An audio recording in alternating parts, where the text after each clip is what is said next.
Hey guys, Tisha here. Welcome back to the recap of the Real Housewives of Potomac. Now, I may leave some things out because there was a lot of talking going on in this episode. If there's something I forget, go ahead and feel free to mention it in the comments. Shout out to these ladies though, because this episode was actually enjoyable. And I think part of the reason is because the ladies actually got along. So we begin the episode with Nneka being crowned the Grand Dame of the 20854. And we really don't care about it, but she made a whole speech, shaded it a little bit, talking about how normally that's for older people, but she's going to accept this position since she, owns her home and things of that nature. Karen tells her it's lonely at the top, gives her a kiss on the cheek, basically cheersing to sisterhood and to the 20854 zip code. Giselle wants to continue to point out the fact that even though Giselle no longer stays in Potomac, unlike Karen, she owns her home because much like what Candace points out, Giselle enjoys getting under Karen's skin and being mean. And even Giselle kind of says it in this thing. We get it. The ladies head to night golf. Now, in Married Medicine Review, I said that if it came between going to cooking with the men or going golfing with the ladies, that I would choose cooking. But in this episode, I'm going to have to take back my thoughts on night golf because night golf looked fun. It had different black lights that illuminated the balls, and it had like this hula hoop looking thing and these different apparatuses that if you hit your ball with it, it lit up. So it was fun. And even the ladies had fun doing it. For some kind of reason, we got to the conversation of Jason and Giselle, and we find out that they are not exclusive. And I feel like it's because it's not a real relationship. And even though they aren't exclusive, Giselle tells Mia that she would be upset if he was on social media with another person because they've had that conversation. And I think that that's because Giselle's had a bad run with men, example, Sherman, example, her pastor husband, with things like that. So she got that conversation out in the open very early on. But I also want to know if we really believe that they're together, because I don't. It's been 6 months and we've seen him twice. So Candace and Karen talk about the entire Grand Dame crowning. Karen says Giselle has nothing going on for her, and that's why she feels the need to make little digs and stuff like this. You then hear Kay saying how she's still not feeling good, and she feels like Wendy and Candace should have checked on her before Giselle did. I get it, but you're not in the depths of despair, because here you are golfing and doing things with the ladies. So how would they really know how bad it is? I'm just saying. So the ladies sit down for dinner. Giselle takes this time to thank Karen for her advice on making sure that she made Grace's moment about Grace and not her, that she graduated on Monday and she's going to be leaving on Tuesday to go to her HBCU.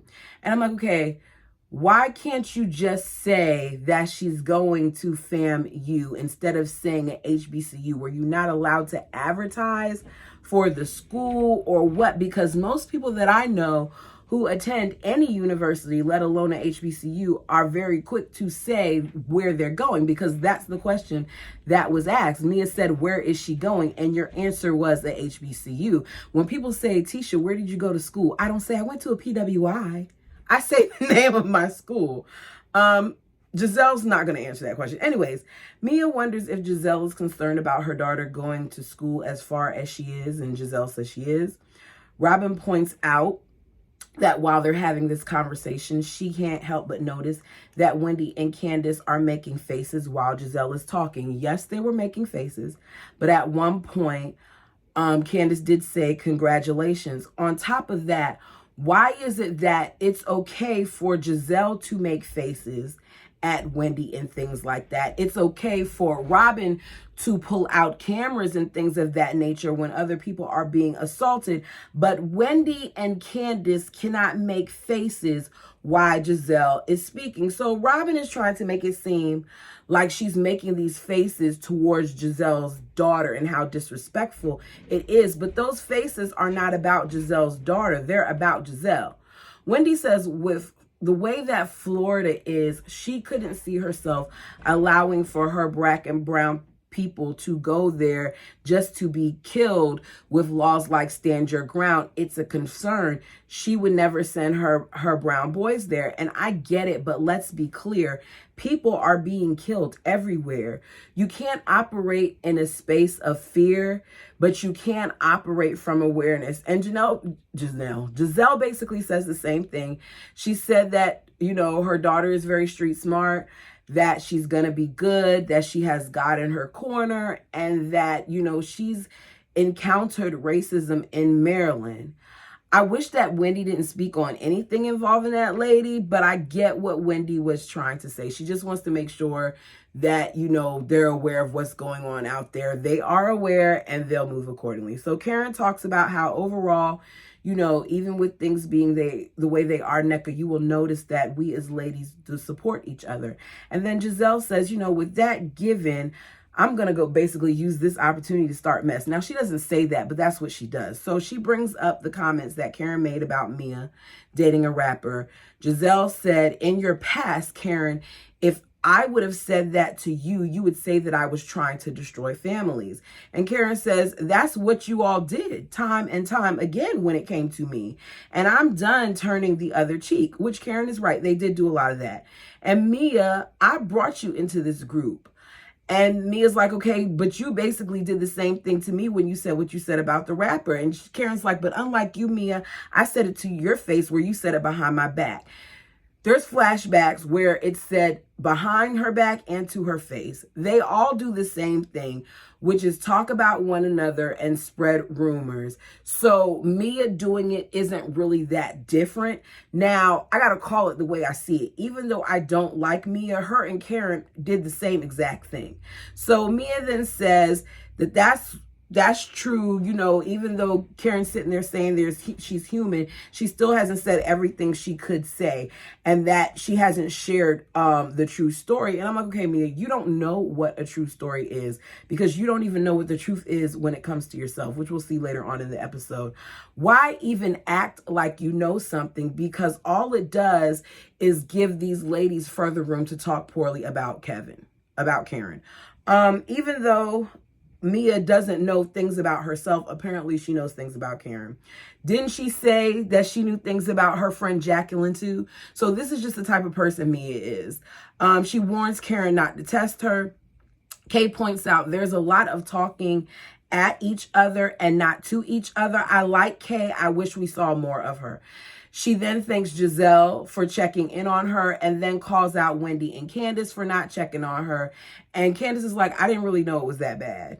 Nothing came of that. That was the end of that. We see them go back to the house, eat, goof off or whatever, and go to bed. It's day 2. And Giselle is stirring the pot already. She's talking about what happened with Mia and Karen in Miami. Then she's talking about how she's not going to talk to Candace and Wendy because they were making faces while she was talking about her daughter. We do not care. Meanwhile, you got Karen and some of the other ladies sitting at the table, and Karen comes in all of her glory with the cheeks out, not the ones on her face. And she is there serving the looks for breakfast. We see ladies sit down and have breakfast, and then afterwards they go to play games. The game is Answer the Damn Question, Sex Edition. And apparently Robin wrote out different questions for the ladies to answer. If they answer the question and the ladies don't believe them, then you have to drink tequila. So we find out that Kay has done it everywhere. Wendy doesn't have sex when Auntie Flo's in town. The longest that her and Eddie have gone is 2 weeks.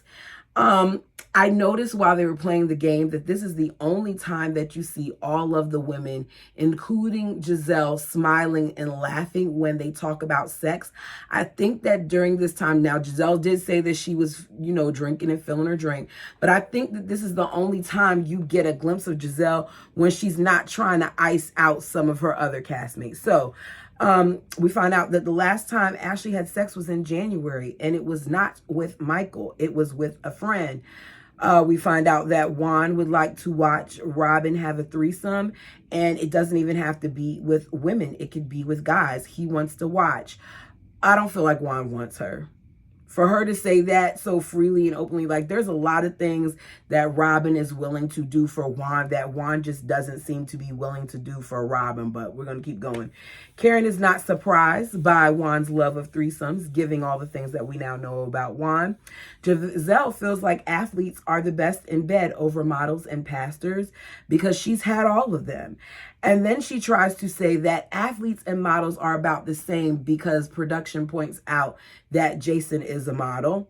Mia is asked the name of the rapper she had sex with, and she says she's not telling anything, that she did have sex with a rapper, but she wasn't married at the time. She was just dating Gordon. And I want to know what type of man Gordon is, that he really was okay with Mia doing these things. And I paused the camera to take notes, the TV to take notes. And I can't help but notice Mia's face. I need Mia to stop wearing so much makeup because it's not helping whatever is going on with her skin. And rather than trying to sell us on how, $10,000 is nothing, I want her to invest in what matters. So, like your face, because all this work that you're doing on your body, and it's just so much going on up here and so much going wrong in here that I'm very much so distracted when it comes to her. So she says that she's not going to say anything about that. She just might as well drink because she does not want to incriminate the other person. Gordon, why were you this desperate to be with Mia that you were willing to be okay with her sleeping with someone else while you were supposed to be dating her? I guess maybe it was the vaginal rejuvenation. Maybe it worked wonders. I don't know. I don't see what it is about Mia, honestly. So Nneka is asked, who she would take a turn with. And she said it depends on the day. It'd be between G or Juan.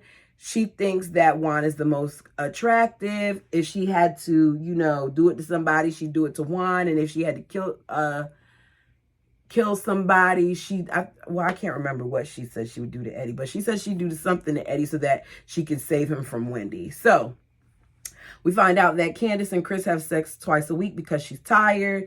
The girls act like twice a week is just not enough.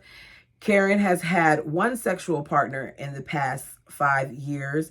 No one believes her because she hesitates to say it. Instead, she says she wants to know if wet dreams count because they say, how many people have you had sex with in 5 years?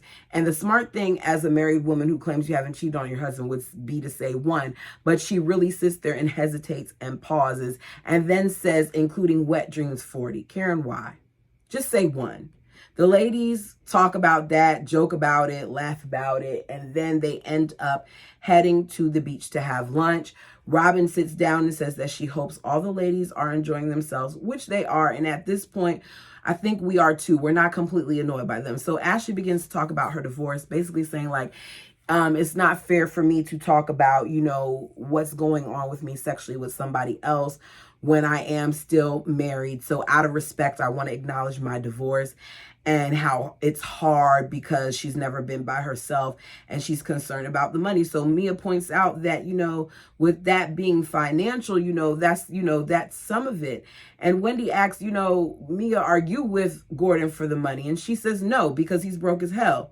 The ladies all look perplexed about this statement. They say, now he is. And she says he was broke then and he's broke now. Does Mia expect us to believe that her gold digging tail got with an older broke man, the same man who she told us was paying her thousands of dollars just to talk to her. It doesn't make sense. So Mia claims that she had more money than him through her inheritance. And I'm like, from who? And the same time I'm typing from who, you hear the lady saying from whom. Even production doesn't believe it because they're playing that she ain't telling the truth music in the background. You know, that music that sounds like, okay, we're skeptical of what she's saying, but we're just going to show what she's saying.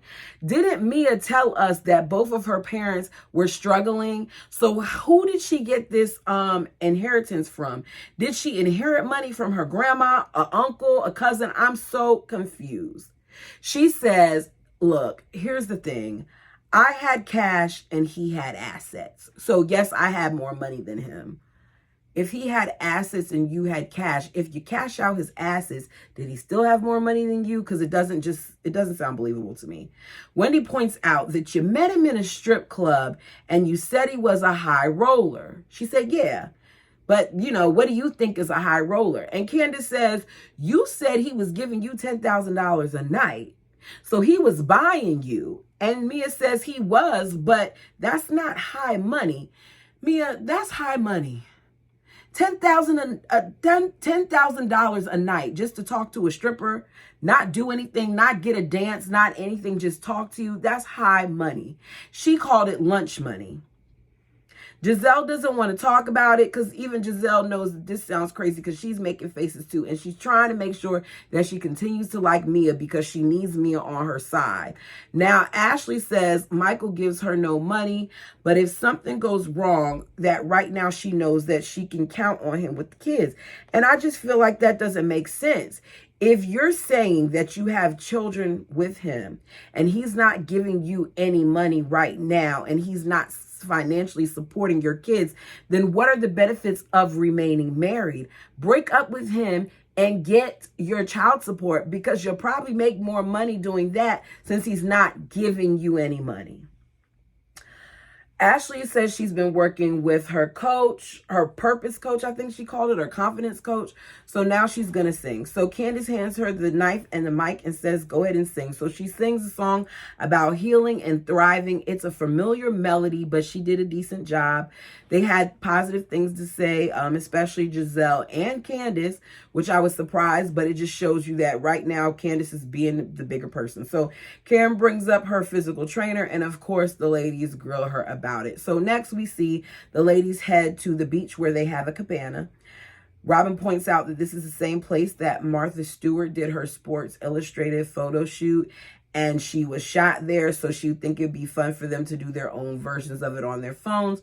So we see them doing it, and we see them having a good time. And once they're done, some of the ladies sit down, and Candace and Wendy walk off to go back into the water by themselves. So as soon as they do that, you hear Robin asking Mia if she noticed that Candace and Wendy were making faces while Giselle spoke about her daughter.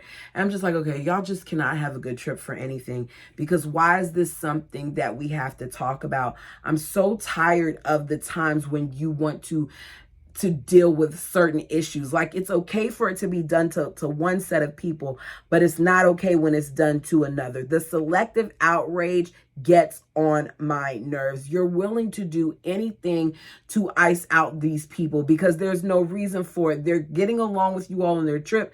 They're not causing any problems. Like, let it go. So Giselle says, oh, so you noticed that when I was talking about my daughter too, they were making faces. And I'm sitting there like, just get the F out of here. So why you didn't say it to him?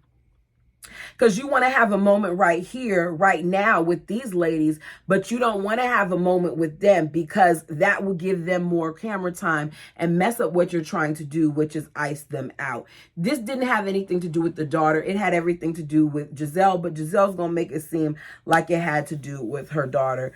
Wendy hears them and the commotion, and she comes over and she says, what's up? What are y'all talking about? And it's crickets.